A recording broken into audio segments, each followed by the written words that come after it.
આજે આખી જે આ નરસિંહાની વાત છે, તમે વેદોની પણ વાત કરી, આવા જે કેરેક્ટર્સ હોય છે, આવા જે પાત્રો હોય છે, એનું ખરેખર ભારતીય સમાજ પર હવે અસર તો બહુ ઓછી જોવા મળે છે. તો તમને શું લાગે છે કે આવી ફિલ્મો વારંવાર બનવી જોઈએ? અત્યારના બાળકોને કે યુવાનોને તમે જો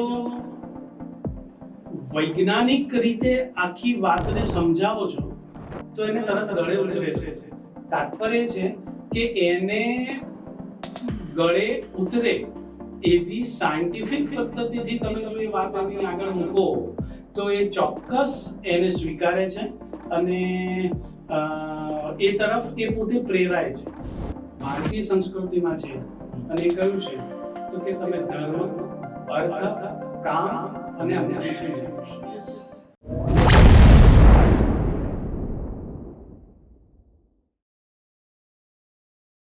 હેલો ફ્રેન્ડ્સ, કુમાર બાયોસ્કોપના આ એક નવા જ અને ખાસ એપિસોડમાં આપ સૌનું ખૂબ ખૂબ સ્વાગત છે.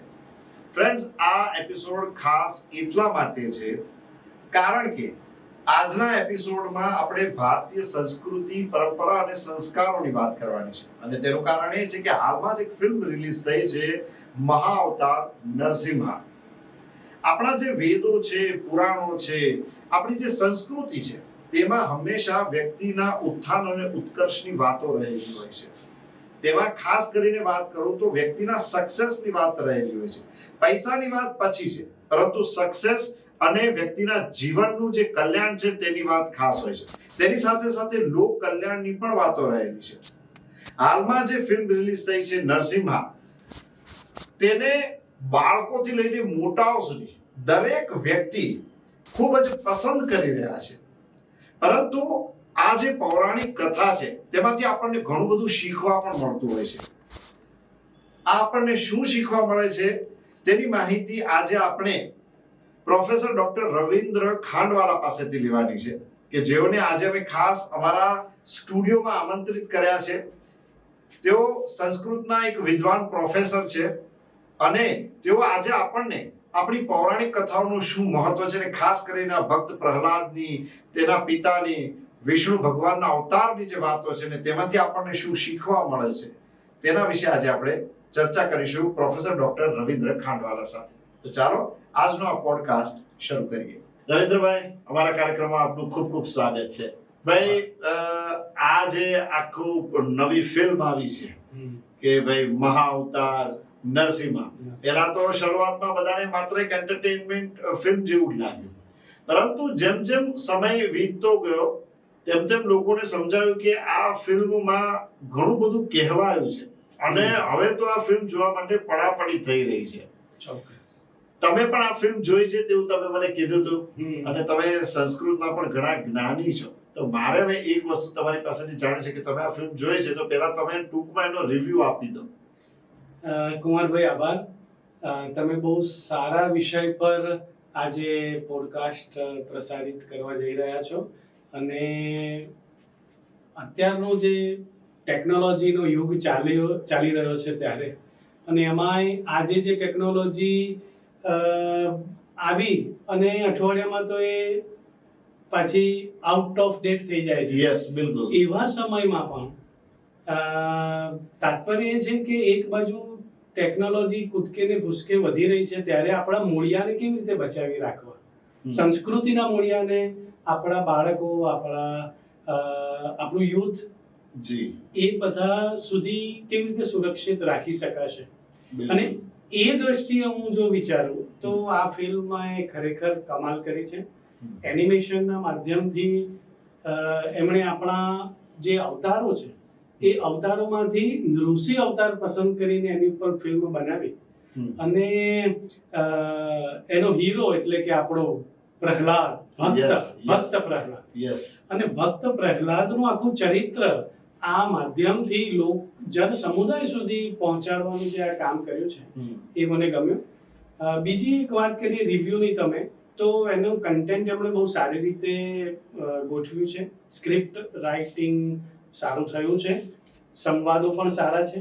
ક્યાંય વચ્ચે ફિલ્મ ઢીલી પડતી નથી, શિથિલતા આવતી નથી, ઓકે પ્રેક્ષકોને જકડી રાખે બહુ સરસ. એ પ્રમાણે છે.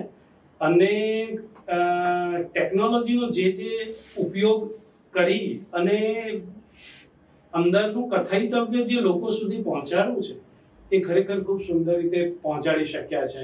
એના ડિરેક્ટર હોય કે ટેકનિશિયન હોય, સ્ક્રિપ્ટ રાઇટર્સ હોય, પાત્ર પ્રમાણે જે અવાજ આપવો જોઈએ, બેકગ્રાઉન્ડ, કેમ કે આ તો એનિમેશન વોઇસ ઓવર, તો એ પણ બહુ જ સારો મને લાગ્યો કે પાત્ર પ્રમાણે એમણે જેનો પણ વોઇસ ઓવર જે તે કલાકારનો લીધો છે એ પણ બહુ જ કાબિલે તારીફ છે.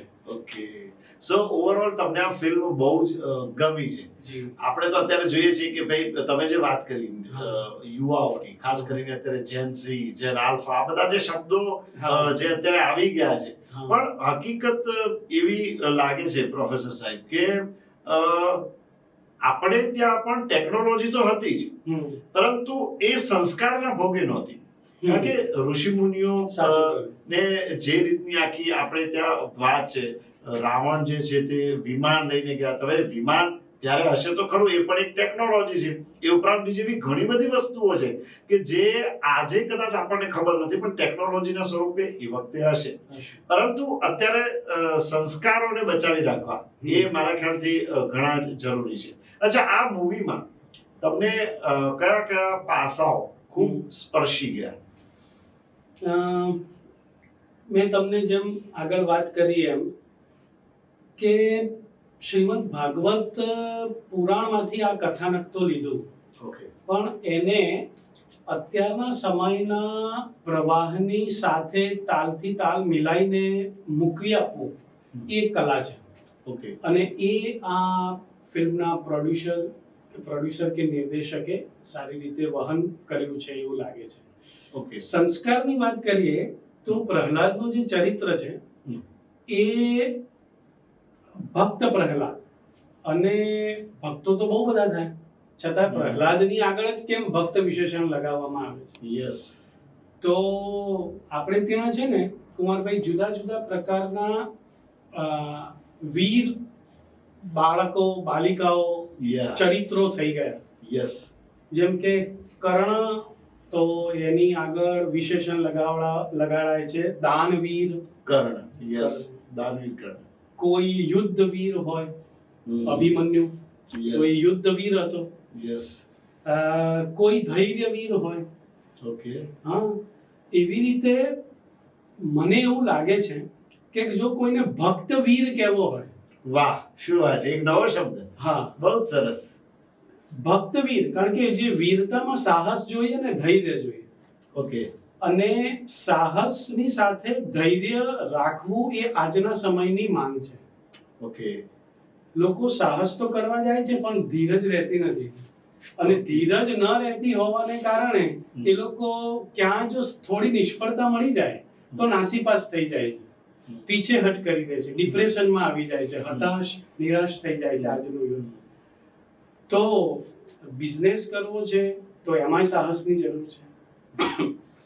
તમારે આગળ એજ્યુકેશન લેવું છે, ઉચ્ચ શિક્ષણ લેવું છે, એમાંય સાહસની જરૂર છે. ફોરેન જવું પડે, ત્યાં સેટ થવું પડે. અને જો થોડી ઘણી પણ તકલીફો પડે છે તો આપણા વિદ્યાર્થીઓ હતાશ થઈ જાય, નિરાશ થઈ જાય. તો એવા યુથ કે એવા કિશોરોને માટે, એવા યુવાઓને માટે આ ફિલ્મ અત્યંત પ્રેરણારૂપ છે.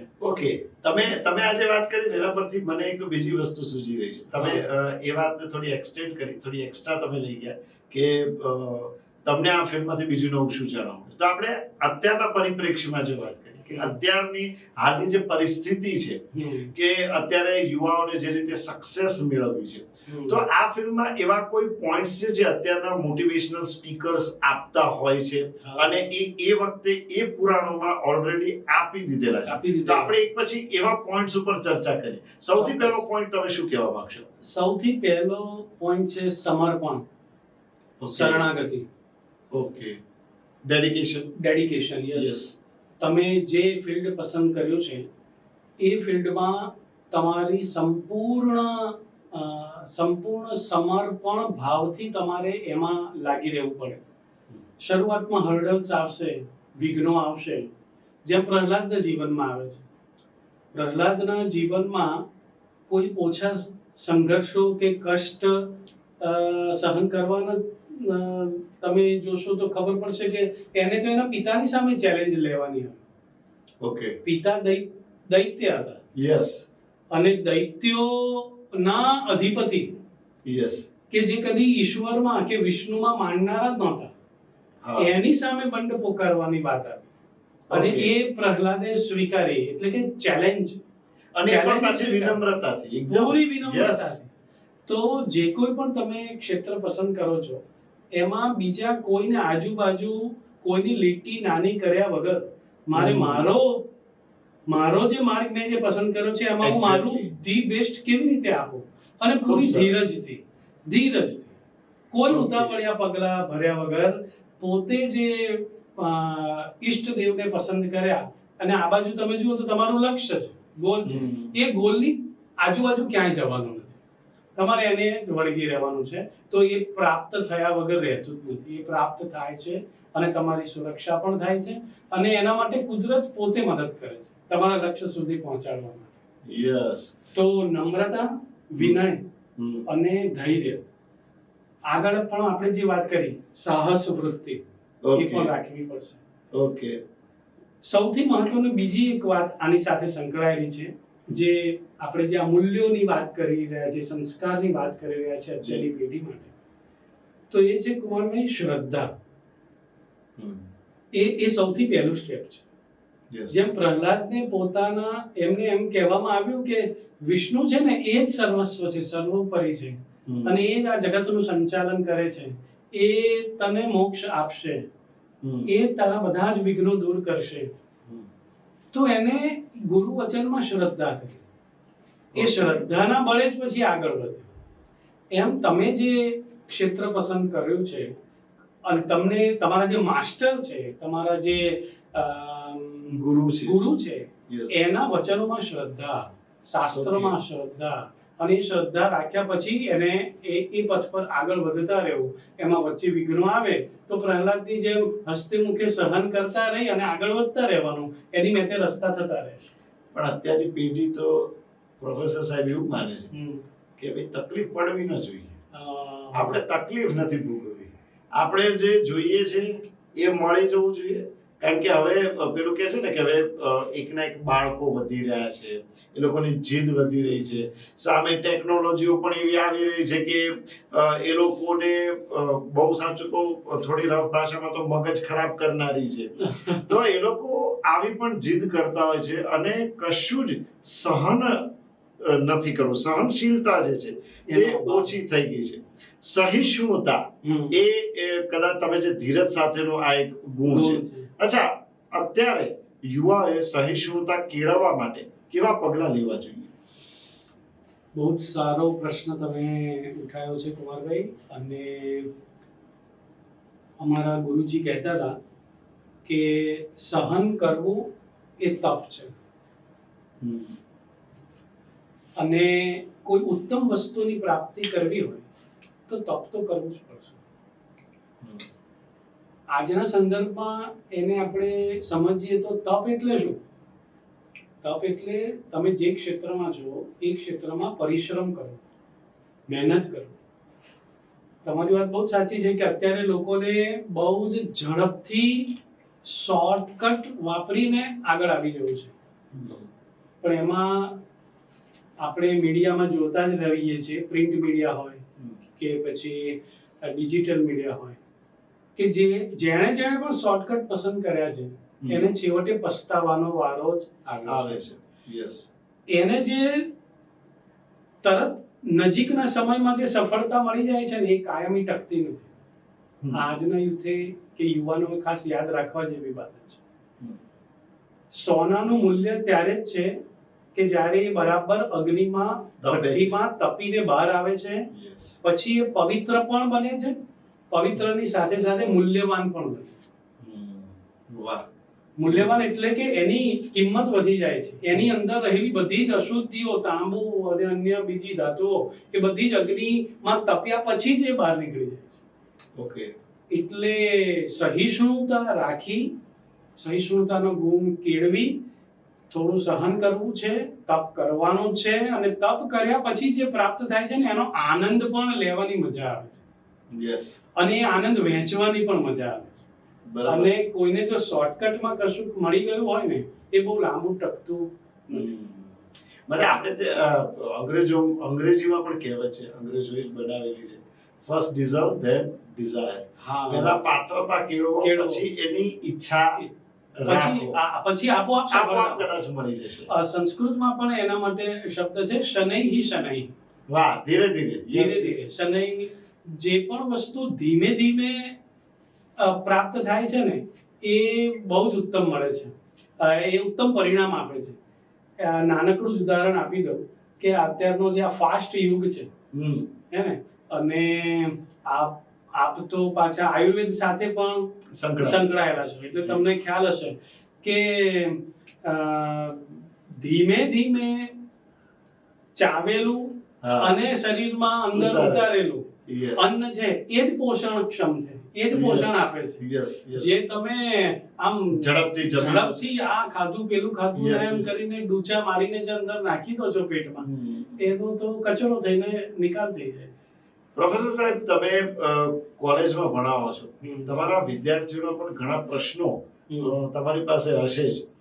વાત કરીએ ફોકસની, ફોકસ થવાની. આપણે જે ધીરજની વાત કરી, શ્રદ્ધાની વાત કરી, અને શ્રદ્ધામાં પણ આપણે થોડુંક આગળ મને પછી પૂછવાનું તો મન થશે જ, કારણ કે એ પણ મારા મનમાં બહુ સરસ ચાલી રહ્યું છે. ફોકસની વાત કરી, તમે તમારા વિદ્યાર્થીઓને ફોકસ કરવા માટે કયા પ્રકારની કોઈ ટિપ્સ આપો છો, કોઈ સલાહ આપો છો? શું હોય છે, કેવી રીતે ફોકસ થવાય, કદાચ મને કામમાં આવી જાય? હા, અરે ચોક્કસ જી. હું તો આજીવન સંસ્કૃતનો વિદ્યાર્થી જ છું. હું તો અમારા વિદ્યાર્થીઓમાંથી પણ શીખતો રહું છું, અને ગુરુજનો પાસે પલાઠી વાળીને તો ઘણું શીખ્યા છીએ ને હજી શીખતા રહીએ છીએ. પણ તમે જે કહો છો કે ફોકસ કરવા માટે વિદ્યાર્થીઓને શું ટિપ્સ આપો છો, તો એમાં સૌથી પહેલી વાત એ છે કે પહેલા તો તમારા મનમાં એક પ્રકારની સ્પષ્ટતા બહુ જરૂરી છે કે હું આ કેમ ભણું છું. વિદ્યાર્થીઓના સંદર્ભમાં જો વાત કરીએ કે કેમ સંસ્કૃત, ધારો કે સંસ્કૃતનો વિદ્યાર્થી છે તો શા માટે, તો તમે સંસ્કૃત કેમ પસંદ કર્યું છે, ત્યાંથી હું શરૂઆત કરું છું. અને પછી એનું આખું પરિવારનું બેકગ્રાઉન્ડ શું છે, એની પોતાની રુચિ શેમાં છે, એની પોતાની સ્કિલ બીજી કયા કયા ક્ષેત્રની છે, એ બધી વાત જાણી અને પછી એ બધાને ધ્યાનમાં રાખીને પછી હું એને હવે કઈ બાબતમાં ફોકસ કરવા જેવું છે એ બાબતમાં એને ફોકસ કરાવીને આગળ વધારું છું. એક ઉદાહરણ આપું. ધારો કે અમારે ત્યાં અનેક વિદ્યાર્થીઓ જુદા જુદા જેને આપણે કહીએ કે પરિવારમાંથી કે જુદા જુદા બેકગ્રાઉન્ડમાંથી આવે છે, બરાબર? તો દરેકનું બેકગ્રાઉન્ડ જુદું જુદું છે. વિદ્યાર્થીઓ એ બહુ મહત્વનો ભાગ ભજવી જાય છે. કોઈક સંગીત સાથે સંકળાયેલું છે, તો એને હું આદિ શંકરાચાર્યજીએ રચેલા સ્તોત્રોનું ગાન કેટલું સરસ રીતે થઈ શકે. અને અત્યારે આ સોશિયલ મીડિયામાં તમારી આ સંગીતની જે પ્રતિભા છે, કોઈ શાસ્ત્રીય સંગીત કરેલી દીકરીઓ અમારે ત્યાં આવતી હોય છે, તો હું એ લોકોને એ ફોકસ કરવાનું કહું છું કે તારી માસ્ટરી જો સંગીતની છે તો સંસ્કૃતનો તું એમાં કેવી રીતે ઉપયોગ કરી શકે. કોઈ સુંદર વક્તૃત્વ કલા ધરાવે છે, બોલે છે સરસ, તો એમાં સંસ્કૃતનો ઉપયોગ એ કેવી રીતે કરી શકે. એમાં સંસ્કૃતના શાસ્ત્રોમાંથી ડિબેટ જે થતી હોય છે, શાસ્ત્રાર્થ, તો એ શાસ્ત્રાર્થના શું નિયમો છે એ ન્યાય દર્શનમાંથી એ લોકોને આપીને તમારી ઓરેટરીને, તમારી વક્તૃત્વ કલાને, તમારી સમૂહ ચર્ચાની સ્કિલને તમે વધારે ડેવલપ કેવી રીતે કરી શકો, તો એ બાબતે એને ફોકસ કરવાનું હું કહું છું. અચ્છા, આ મને એક વચ્ચે પૂછવાનું મન થયું, ઇન્ટરપ્ટ કરું છું. શાસ્ત્રાર્થ એટલે કે ડિબેટના પણ નિયમો હોય છે? નિયમો હોય છે, યસ. આ જો ટૂંકમાં કહી શકો તો પેલા કો, પછી આપણે વાત આગળ વધારીએ. શાસ્ત્રાર્થમાં એવું છે કુમારભાઈ કે એક પૂર્વ પક્ષ હોય છે ને એક ઉત્તર પક્ષ હોય છે. ઓકે. એટલે કે એક સંશય ઊભો કરે, કોઈ એક હાઇપોથિસિસ લઈને, ઓકે. કોઈ એક જીવ જગત કે ઈશ્વર, એનું સ્વરૂપ, એની ઉત્પત્તિ કેવી રીતે થઈ, એના વિશેની વાત, કોઈ એક સંશય શરૂ થાય. ઓકે.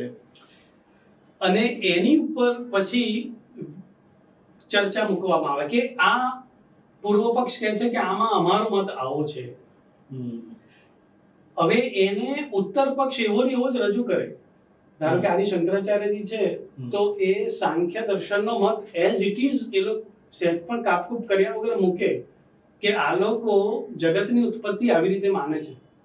અને પછી કે વયમ સારું, તો અમે તમને સાંભળ્યા, હવે અમે કહીએ છીએ કે તમારા મતમાં ક્યાં ક્યાં કઈ કઈ ક્ષતિઓ છે. ઓકે. અને એમ કરીને બહુ જ આદર સાથે પછી પોતાના મત મૂકે અને એમના મતના એક એક બિંદુને લઈને એનું ખંડન કરતા કરતા પોતાના મતનું મંડન કરે. અચ્છા. એટલે કે સ્થાપિત કરે, પ્રતિપાદિત કરે. રાઈટ. એવી સુંદર શાસ્ત્રાર્થની પદ્ધતિ આપણે ત્યાં હતી. ઓકે. અને પહેલાના વખત એનું એક સુંદર એક ઉદાહરણ શંકરાચાર્યના જીવનનું જ, વાચસ્પતિ સાથેનો મંડન મિશ્ર સાથેનો યસ જે એનો શાસ્ત્રાર્થ છે એ જગ પ્રસિદ્ધ છે. એમના જેમાં મંડન મિશ્રના પત્ની જજ તરીકે હોય છે. યસ, આ સાંભળેલી વાત છે. આવી હેલ્ધી પ્રેક્ટિસ પ્રાચીન ભારતમાં આપણે ત્યાં હતી કે મારે વ્યક્તિનો વિરોધ નહીં, વ્યક્તિના મતનો વિરોધ. અને જે શાસ્ત્રાર્થમાં પરાજય પામે કુમારભાઈ, એ પૂરી ખેલદિલીથી પાછા શંકરાચાર્યજીના શિષ્યો થઈ જતા. ઓહ, અચ્છા. હું ન્યૂઝ ચેનલમાં હતો, એટલે મેં આ બધી ડિબેટો તો ઘણી કરી છે, પણ સામાન્ય તો શું હોય કે એનું કન્ક્લુઝન બહુ આવતું નથી હોતું. અને જે રાજકીય પક્ષો હોય છે તે એકબીજા પર ફક્ત આક્ષેપ પ્રતિ આક્ષેપ ઉપર જ મંડ્યા હોય છે. પરંતુ જો ખરેખર પ્રોપરલી મોટા ભાગની ડિબેટોના જો પ્રોપર કન્ક્લુઝન આવે તો ઘણો બધો એનાથી ફરક પડતો હોય છે. હવે આ જે શાસ્ત્રાર્થની વાત, જે ડિબેટની વાત કરી, આપણે પેલી જૂની વાત તો પાછી રહી ગઈ. યસ, એ આપણે શરૂ કરીએ. તો હું વચ્ચે ખાલી એક આ શાસ્ત્રાર્થના સંદર્ભમાં એક વસ્તુ યાદ આવે છે, કહી દઉં, પછી આપણે પેલી મૂળ વાત પર આવીએ કે સ્વમતનું સ્થાપન અને પરમતનું ખંડન એ કેવી રીતે કરવું ને, એ આજના યુવાનોએ જો જોવું હોય કેવી રીતે કરાય અને સ્વમતનું રક્ષણ પણ કેવી રીતે કરાય, એના માટે ન્યાયશાસ્ત્ર એ લોકોએ વાંચવું જોઈએ. આપણા સળ દર્શનો છે, એમાં એક ન્યાય દર્શન છે, અને ન્યાય દર્શનમાં એની આ બધી જ આંટીઘૂંટીઓ આપેલી છે. Okay. So back to our point, જે આપણે વાત કરી રહ્યા હતા કે તમે જે પેલા સ્ટુડન્ટ માટે કે જે ફોકસ થાય ને, ખાસ કરીને એ લોકોની સ્કિલ જેમાં ડેવલપ હોય. હવે આ જે સ્કિલ ડેવલપમેન્ટની વાત છે અને આપણે જે ફિલ્મ સાથે જે બધી વસ્તુને જોડવાની છે, આ બેમાં ક્યાંય તમને કઈ રીતે સામે લાગે છે જ્યારે લોકો નર્સિંગમાં જોવા જાય ત્યારે એમણે આ તમે જે સ્કિલ ડેવલપમેન્ટની વાત કરી કે ભાઈ ક્લેરિટી હોવી જોઈએ, આ ક્લેરિટી ખાસ કરીને આ નરસિંહા ફિલ્મમાં ક્યાંય જોવા મળે છે, કઈ રીતે હોય છે? એ આ ફિલ્મ બનાવનારના મનમાં બહુ જ સ્પષ્ટ વાત છે કે મારે ઓડિયન્સને શું સંદેશો આપવો છે. અને એ મને એવું લાગે છે ફિલ્મ જોયા પછી કે એ આપવામાં સફળ રહ્યા છે.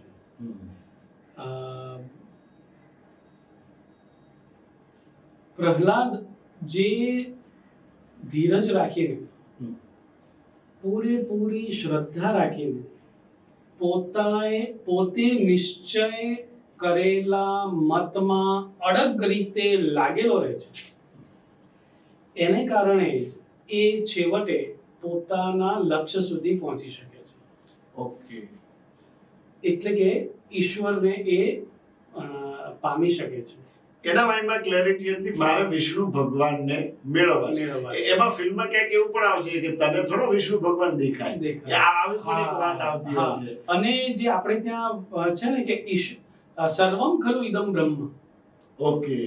એની પ્રતીતિ આ ફિલ્મમાં બહુ સરસ રીતે બતાવી દેવામાં આવી છે. આ વાક્યનો શું મતલબ છે? આજે તમે એટલે કે આ જે કંઈ પણ છે સર્વમ ખરું ખરેખર ઇદમ ઇદમ ઇદમ એટલે આ જગત એ બધું ખરેખર બ્રહ્મ જ છે. બ્રહ્મ એટલે પરમ તત્વ.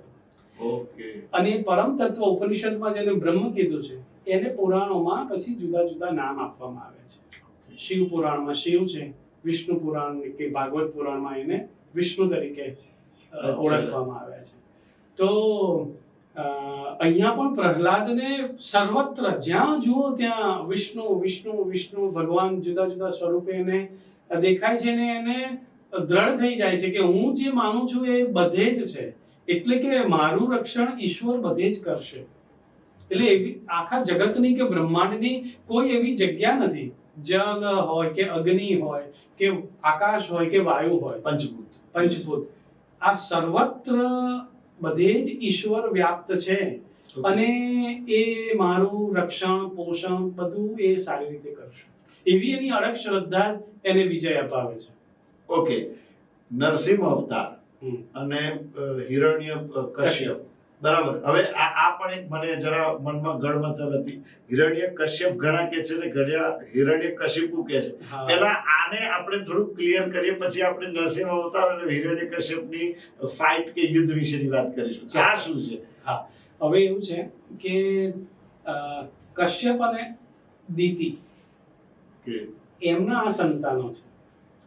અને એ બે એમના જે સંતાનો જેમાં જે પુત્ર સંતાન બંને જે છે એના નામ છે હિરણ્યાક્ષ અને હિરણ્યકશિપુ. અચ્છા. અને એમની બહેન છે બંને ભાઈઓની, એનું નામ છે હોલિકા. ઓકે. પણ કશ્યપને આધારે આપણે ત્યાં લોકમાં હિરણ્યકશ્યપ બોલાતું થઈ ગયું છે. અચ્છા. પણ મૂળ પુરાણમાં એ કશિપુ છે.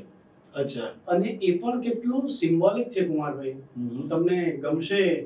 અને એ હું તમારા જે પ્રેક્ષકો છે દર્શકોને એને પણ એનો આનંદ આવશે કે આ નામ પણ આપણા પૌરાણિક જે આ ચરિત્રો છે એ જે કથાઓ છે એ બધા કેટલા પ્રતિકાત્મક છે. એનું સિમ્બોલિઝમ પણ સમજવા જેવું છે. હિરણ્ય એટલે સોનું અને સોનું એટલે ભૌતિકવાદ, મટીરિયલિઝમ. ઓકે. એનું પ્રતીક છે. ઓકે. અને કશિપુના અમરકોશ અને એ બધામાં જુદા જુદા અર્થો આપ્યા છે કે એક પ્રકારનું બેસવાનું આસન, સાધન, ભંડાર, પાત્ર, આવા એના અર્થો છે. તો આ સોનાના આસન પર બેસનારો જે હતો, અચ્છા, એટલે હિરણ્યકશિપુ. એટલે શેનું પ્રતીક છે તો કે છે ભૌતિકતા, સંપત્તિ, સમૃદ્ધિ, એમાં જે આળોટ્યા કરે છે, એમાં જ રચ્યો પચ્યો રહે છે, એની બહાર બીજું કશું જ નથી એના માટે મહત્વનું. એટલે હિરણ્યકશિપુ છે. તો અહીંયા મને પાછો એક પ્રશ્ન થાય છે. જે વ્યક્તિ આટલા ભૌતિક સુખમાં આળોટતો હોય, જે વ્યક્તિ આના સિવાય કશું વિચારતો ન હોય, ભોગ વિલાસ સિવાય, એ વ્યક્તિ પોતાના ભાઈનો બદલો લેવા કે વિષ્ણુ સામે એનો બદલો લે છે, આટલું તપ કઈ રીતે કરી શકે? એની પાછળ પણ આસુરી સ્વભાવ જ જવાબદાર છે. એ આસુરી સ્વભાવ શ્રીમદ ભગવદ ગીતામાં દૈવી સંપત્તિ ને આસુરી સંપત્તિ એમ ભગવાન શ્રી કૃષ્ણે ખૂબ સરસ રીતે અર્જુનને સમજાવેલું છે કે જે આસુરી તપ પણ છે ને, તપ 3 પ્રકારના હોય છે. એક સાત્વિક તપ, એક રાજસિક તપ અને તામસિક તપ. તમે જ્યારે કોઈકને હાનિ પહોંચાડવા માટે, નુકસાન પહોંચાડવા માટે, તમારો સ્વાર્થ સાધવા માટે જ્યારે તપ કરો છો ત્યારે તામસિક તપ છે.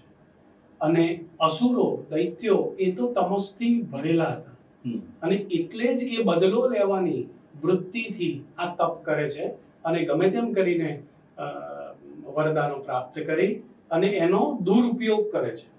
ઓકે. સો આ આખી વસ્તુ છે કે ભલે એ લોકો સંપત્તિમાં આળોટતા હતા પણ જ્યારે તપ કરવાનો હોય ત્યારે પણ એ પાછા નહોતા પડતા પણ એ તપની પાછળનો હેતુ ખરાબ હતો. હા, એક સદ હેતુ હોય ને એક અસદ હેતુ હોય. રાઈટ. આ સદ હેતુ નહોતો. ઓકે. સો એના અસત હેતુ માટે થઈને નરસિંહ અવતાર લેવો પડ્યો. કારણ કે કદાચ એવું થઈ શકે કે નરસિંહ અવતાર જ્યારે વિષ્ણુ ભગવાને લીધો અને આની સાથે જ્યારે એમની ફાઇટ થઈ, જોવાની તો બહુ મજા આવે છે ફિલ્મોમાં, પણ એમાં હિંસા પણ સ્વાભાવિક છે બતાવે. ક્યારે આ વસ્તુની જરૂર પડે એટલે અવતાર લેવાની કરતા તમારે કોઈ વ્યક્તિ સામે આ રીતે હિંસાત્મક વલણ ક્યારે અપનાવવું પડે એની આ વાત છે. સામાન્ય રીતે આપણે અહિંસાવાદી માણસો છીએ. બહુ સારો પ્રશ્ન કર્યો તમે, અને આજના સમયનો આ તો બહુ જ ચર્ચાસ્પદ મુદ્દો છે. જી. અને કુમારભાઈ, આપણા શાસ્ત્રોમાં આ બાબતે બહુ જ સ્પષ્ટ બધી માન્યતાઓ છે. કૃષ્ણ ભગવાને ભગવદ્ ગીતામાં સ્પષ્ટ કહ્યું છે આ સંદર્ભે, યદા યદા હિ ધર્મસ્ય ગ્લાનિર્ભવતિ ભારત અભ્યુત્થાનમ અધર્મસ્ય તદાત્માનં સૃજામ્ય. હું ક્યારે મારે આવવું પડે છે, અથવા ઈશ્વરીય ચેતનાને જુદા જુદા સ્વરૂપે નિમિત્ત બનીને કેમ આવવું પડે છે આ પૃથ્વી પર? તો જ્યારે પણ ધર્મની ગ્લાનિ થાય છે ત્યારે એને આવવું જ પડે. પછી બીજી વાત છે, પરિત્રાણાય સાધુનામ. ધર્મની તો ગ્લાનિ થઈ, અધર્મનું અભ્યુત્થાન થયું, એટલે અધર્મ વધતો જાય અને ધર્મ તૂટતો જાય, ત્યારે તો આવવું જ પડે. પણ હજી આગળ સાંભળો, જે અત્યારના સંદર્ભમાં બહુ મહત્વનું, પરિત્રાણાય સાધુનામ અને વિનાશાય ચ દુષ્કૃતા. હે ને? તો સાધુઓના રક્ષણને માટે, હવે સાધુ એટલે પ્રાચીન સમયમાં સાધુ શબ્દ જે હતો એ કેવળ સંન્યાસીઓ માટે નહોતો પ્રયોજાતો, હવે રૂઢ થઈ ગયો. અને સંન્યાસીઓ માટે પણ કેમ પ્રયોજાતો હતો?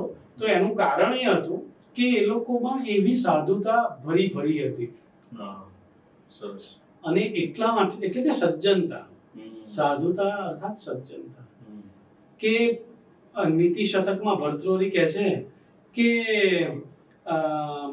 આ સંતો સાધુઓ સજ્જનો કેવા છે, કેવા કામ કરે છે? તો કહે છે કે પોતાના પુણ્યરૂપી પિયુષ થી એ એટલા બધા લોકોની ઉપર ઉપકારની હારમાળા સર્જી દે છે. અને એમ કરીને પછી એ લોકો પોતાનો સ્વાર્થ સાધે છે. એટલે કે સ્વાર્થ સાધવું તાત્પર્ય છે કે જેણે નિરંતર પરોપકારના કાર્યો કર્યા હોય, કોઈ પણ પ્રકારના સ્વાર્થ વગર, કે મને કોઈ પણ અપેક્ષા વગર કે હું આ કરીશ તો મને આ મળશે, એવી અપેક્ષા વગર હંમેશા પરહિતમાં જ જે રત રહ્યા છે, લોકો એને જોવે તો છે કે આ માણસ નિરંતર લોકોનું ભલું કરે છે. અને હવે એને જ્યારે એ મોહલ્લામાં કે સોસાયટીમાં કે નગરમાં કે ગામમાં જ્યારે કોઈ તકલીફ આવે ને એ લોકોના ધ્યાનમાં આવે કે આ તો પેલો વ્યક્તિ કે જેણે હંમેશા કદી કોઈનું અહિત કર્યું નથી, લોકોને સતત દોડીને મદદ કરી છે, અને આજે સંકટમાં છે, ચાલો આપણે તેને મદદ કરીએ. એક્ઝેક્ટલી. બરાબર છે. તો આને સાધુ પુરુષ કહેવાય, આને સંત કહેવાય, આને સજ્જનનું લક્ષણ કહેવાય. બરાબર. તો એવા સજ્જનોના રક્ષણને માટે પરિત્રાણાય સાધુનામ વિનાશાય ચ દુષ્કૃતા. મને એને જે હેરાનગતિ કરનારા છે એને તો વિનાશ કરવા માટે સંભવામી યુગે દરેક યુગે હું જન્મ લઉં છું. અને તો આમાં બહુ સ્પષ્ટ છે, વિષ્ણુના અવતાર એવા શ્રી કૃષ્ણે, તમે જે પ્રશ્ન કર્યો એવો જ પ્રશ્ન અર્જુને જે કર્યો તો એમાં એમણે આ જ જવાબ આપ્યો હતો કે આનાથી મને પાપ તો નહીં લાગે ને હું આ બધાને મારી નાખીશ તો. એક્ઝેક્ટલી. તો આ શાસ્ત્રનું પોપટિયું જ્ઞાન છે કે જે અર્જુન પાસે પણ હતું. પણ કૃષ્ણ એને વ્યવહારિક જ્ઞાન પણ શીખવાડે છે કે સમાજમાં, આપણા રાષ્ટ્રમાં, આ વ્યવહારિક જગતમાં જ્યારે ક્યાંય અત્યંત અધર્મ થઈ રહ્યો છે, નિરંતર કોઈની સાથે અન્યાય થઈ રહ્યો છે Okay. ત્યારે ચાણક્ય કહે છે એમ કે જેવા સાથે તેવાની નીતિ અપનાયા વગર તમે એને દૂર નહીં કરી શકો. Okay. So tit for કાંટાને tit for tat, કાંટાને કાઢવા એવી જ સૂક્ષ્મ કાંટાવાળી વસ્તુની જ જરૂર પડે. Yes, હે yes. ને? ચાણક્ય કદાચ આ વસ્તુમાં બહુ જ ક્લિયર હતા, બહુ જ પ્રેક્ટિકલ અને હતા. ચાણક્યનો આદર્શ પણ મને લાગે છે કે કૃષ્ણ જ હોય. Yes, yes, કેમ yes. કે કૃષ્ણ એક ઉત્તમ મનોવૈજ્ઞાનિક તો હતા જ, Yes. ઉત્તમ સખા પણ હતા જ, Yes. પણ એની સાથે સાથે ઉત્તમ કૂટનીતિજ્ઞ પણ હતા, Hmm. Yes. ઉત્તમ રાજનીતિજ્ઞ પણ હતા. Exactly.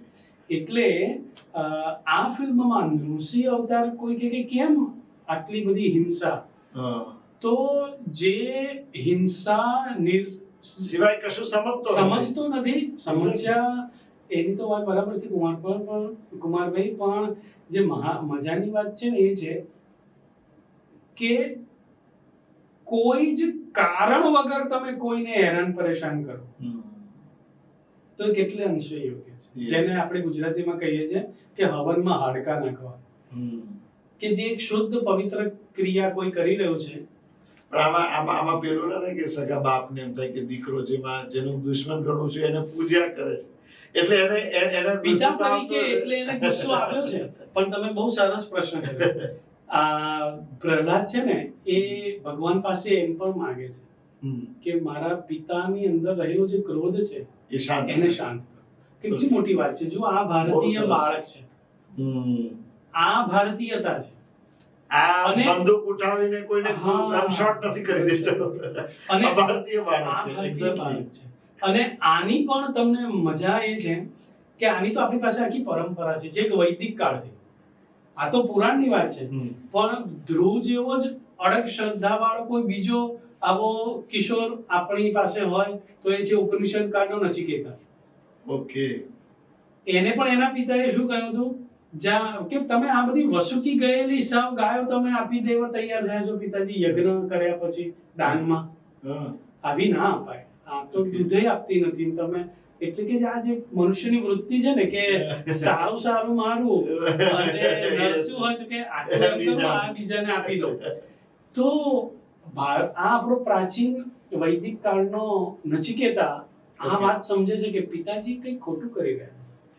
આ જે નૈતિક હિંમત છે ને કે પોતાના સ્વજનોની સામે પણ જો એ લોકો ખોટા હોય, અન્યાયી હોય, અધર્મી હોય, તો એની સામે આવો સ્વતંત્ર બુલંદ અવાજ હોવો જોઈએ, ઉભો કરીને એટલે કે રજૂ કરવો પૂરી વિનમ્રતા સાથે.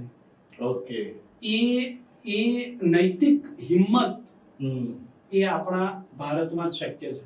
એટલે વિનમ્રતા સાથે દ્રઢતા હોવી પણ એટલી જ જરૂરી છે. જી રવિન્દ્રભાઈ, આજે આખી જે આ નરસિંહાની વાત છે, તમે વેદોની પણ વાત કરી, આવા જે કેરેક્ટર્સ હોય છે, આવા જે પાત્રો હોય છે, એનું ખરેખર ભારતીય સમાજ પર હવે અસર તો બહુ ઓછી જોવા મળે છે. તો તમને શું લાગે છે કે આવી ફિલ્મો વારંવાર બનવી જોઈએ?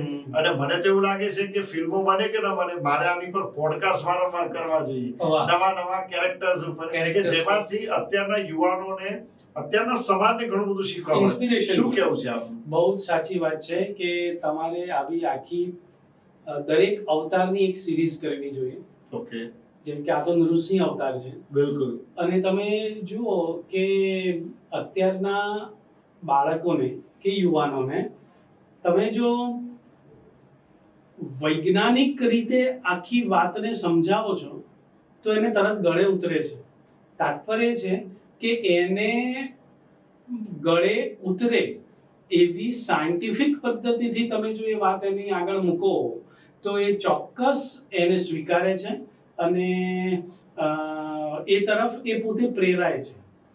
હું તમને એક જ આ અવતારના સંદર્ભમાં ઉદાહરણ આપું. અવતારનું પ્રયોજન તો મેં તમને કહી દીધું, પણ હવે તમે જુઓ, હું અમારા વિદ્યાર્થીઓને આ પણ બતાવું છું કે એક તરફ આપણી ઉત્ક્રાંતિવાદની જે આખી થિયરી છે, એની સામે આપણા અવતારોમાં જે ઉત્ક્રાંતિવાદ બતાવ્યો છે કે એક પૂર્ણ મનુષ્ય કેવી રીતે બન્યો.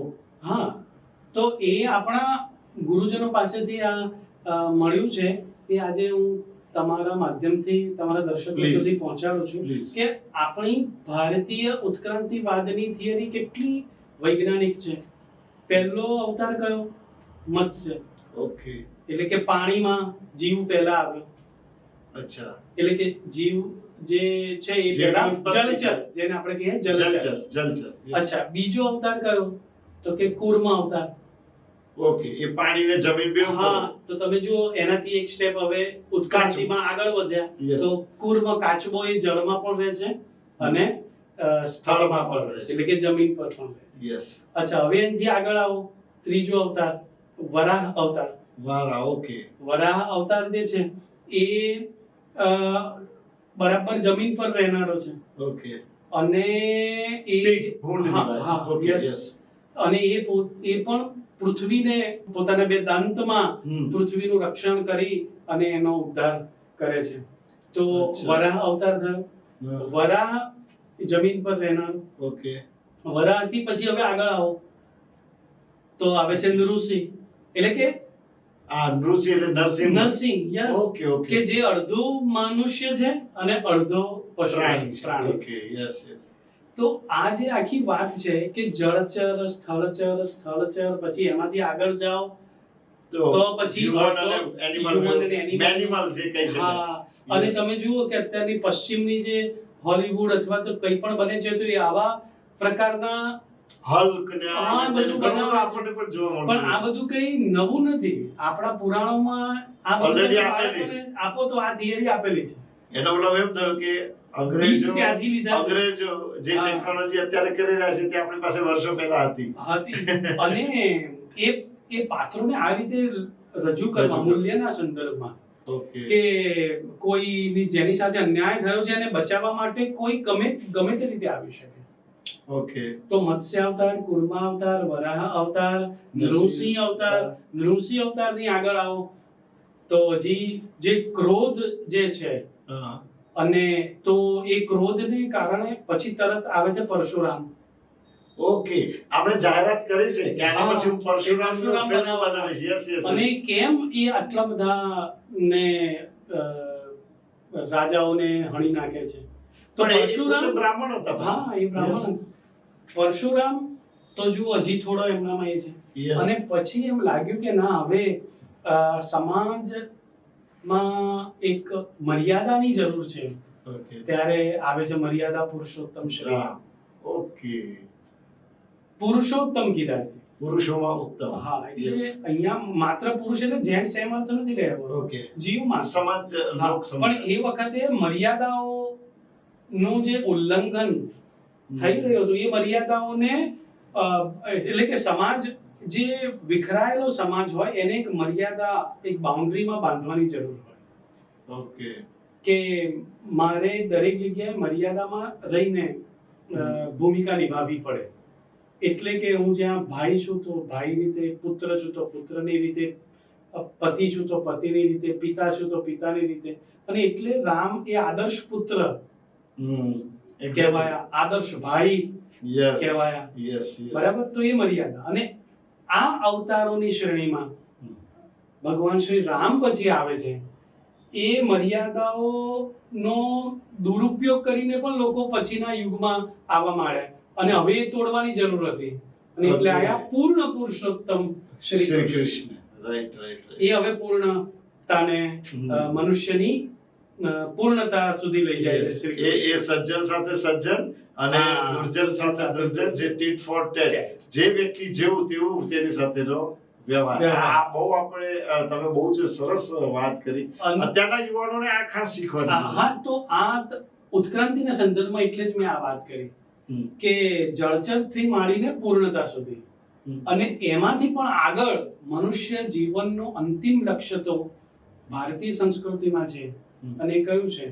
તો કે તમે ધર્મ, અર્થ, કામ અને અંતિમ છે મોક્ષ. યસ. તો કૃષ્ણએ તો કર્મના સિદ્ધાંતની વાત કરી, પણ એના પછીનો જે અવતાર પુરાણોમાં બતાવ્યો છે ઓકે. એ છે ભગવાન બુદ્ધ. ઓકે. બુદ્ધ પરમ કરુણાનો અવતાર. Yes. કરુણા. Okay. કે જે વખતે હિંસા એની ચરમસીમાએ હતી એ વખતે કરુણાની આવશ્યકતા હતી. જ્યારે જે વસ્તુની જરૂર છે એ પ્રમાણેનો અવતાર આપણે અવતાર ત્યાં એ થાય. ઈશ્વર લે છે. વાહ. અને હવે બહુ પછીનો સરસ. જે આવવાનો છે એ કલ્કી કલ્કી, yes. એની પણ પાછી મૂવી ને એ બધું તો છે જ. રવિન્દ્ર સર, તમે અમારી સાથે જોડાયા, ખૂબ મજા આવી. છેલ્લે હું એક જ કહીશ કે અમારા દર્શક મિત્રોને એક નાનકડો સંદેશ આપી દો.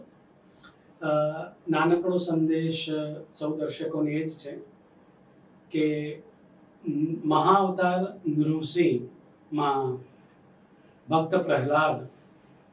પ્રહલાદનો અર્થ છે મિત્રો, એટલે અત્યંત ઉત્તમ, પ્રકૃષ્ટ, અને લાદ એટલે આનંદ આપનાર. ઓકે. બધી જ પરિસ્થિતિઓમાં સુખ દુઃખ, લાભ હાનિ, જય પરાજય, આ બધા આપણા મનુષ્ય જીવનના દ્વંદ્વો સાથે આપણે મનુષ્યનું જીવન નિરંતર આગળ વધતું રહે છે. ત્યારે આ બધી એક સિક્કાની બે બાજુઓ છે અને દરેકના જીવનમાં એ આવે છે. આપણા અવતારો પણ આપણને એ જ શીખવે છે. દરેક કોઈ પણ અવતાર તમે જોઈ લો, એ લોકો બધા માત્ર સુખ સાહેબીમાં જ રહ્યા નથી. રામ પણ અત્યંત કષ્ટમય, સંઘર્ષમય જીવન જીવતા છેવટે એ પોતાના અવતારી કાર્યને પૂર્ણ કરીને અહીંથી ગયા. શ્રી કૃષ્ણ પણ ક્યાં જન્મ્યા અને ક્યાં વસ્યા, એમના જીવનમાં પણ નિરંતર સંઘર્ષ આવતો રહ્યો અને એનો સામનો કરી અને લોકોના માટે દાખલો બેસાડતા ગયા. હું વાત કરું છું પ્રહલાદની. પ્રહલાદ એ ભક્ત શિરોમણી કહેવાય છે, ભક્ત વીર એવું મેં કહ્યું. એનું કારણ એ જ છે કે બધી જ પરિસ્થિતિઓમાં ધૈર્ય રાખી અને એનો સામનો કરી આપણા લક્ષ્ય તરફ આપણું ધ્યાન રાખી અને આપણે આગળ વધતા રહીએ. આપણા જે કોઈ પણ ઈષ્ટ હોય, દેવ હોય કે દેવી હોય, ગુરુ હોય કે કોઈ એવું અગોચર તત્વ હોય, આપણે જેમાં પણ માનતા હોઈએ, અથવા કોઈ કહે કે હું કશાયમાં નથી માનતો, તો આત્મતત્વમાં પોતાની જાત પર વિશ્વાસ રાખીને પોતાની અંદર રહેલું જે ચૈતન્ય છે એનામાં વિશ્વાસ રાખી અને નિરંતર પોતાના લક્ષ્ય તરફ આગળ વધતા રહો. સફળતા ચોક્કસ કદમ ચૂમશે જ. જય શ્રી કૃષ્ણ. પ્રોફેસર સાહેબ, અમારી સાથે જોડાયા તે બદલ તમારો ખૂબ ખૂબ આભાર. હું ઈચ્છીશ કે આવનારા સમયમાં આપણે આવા જ કેટલાક ઇન્ટરેસ્ટિંગ જે આપણા શાસ્ત્રોના પાત્રો છે એના વિશેની ચર્ચા કરીશું. Thank you so much. ખૂબ આનંદ થયો કુમારભાઈ કે તમે ખૂબ ઉત્તમ વિષય પસંદ કર્યો અને આજના સંદર્ભમાં આ વિષયને લઈને મારા વિચારો સૌ દર્શકો સુધી પહોંચાડવા માટે મને નિમંત્રિત કર્યો એ બદલ હું પણ તમારો ખૂબ આભાર માનું છું. ધન્યવાદ. તો મિત્રો, આજનું આ પોડકાસ્ટ આપણે જોયું કે ભાઈ પરમ અવતાર નરસિંહ, આ એક ફિલ્મ આવી છે અને એણે આખો માહોલ જે છે તે જાણે ચેન્જ કરી નાખ્યો છે.